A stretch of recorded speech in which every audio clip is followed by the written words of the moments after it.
Oh, ano na naman yung pinag-iisip mo?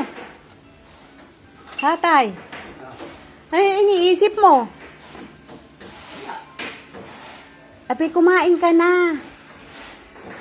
Maya-maya matulog ka, magpahinga ka. Bakit? Mamaya ang tanghali, maliligo ka na ulit.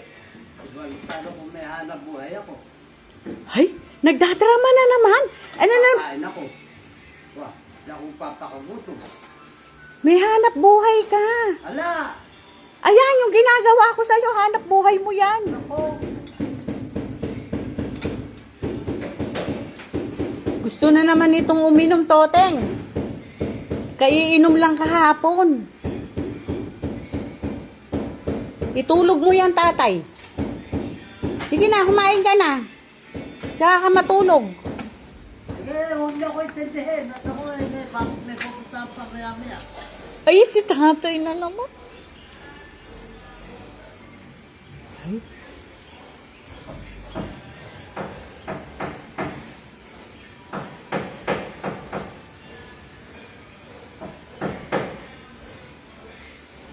Inantok. Ay, naantok ko lang eh.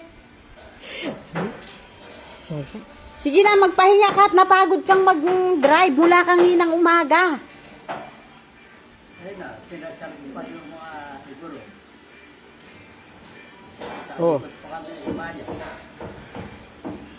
Sige, magpahinga ka lang dyan. Ha? Magpahinga ka. Kung ayaw mo pang kumain. Ay, nagdadrama na naman po siya. Gusto na naman po nito ng pera.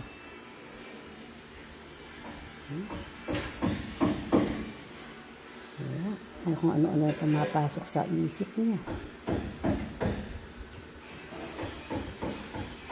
Ay, ako nga ay magkakain muna.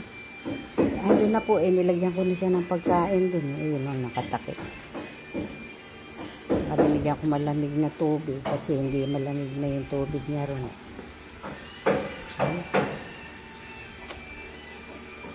May iniisip po yan. Iniisip na naman po yan inom. Eh, ang tatay ko, hindi na magbabago. Kahit na magkabukol-bukol yung kayang mga masasakit doon. Ayun, tulad po ng tuhod na yun. Ito po. So guys.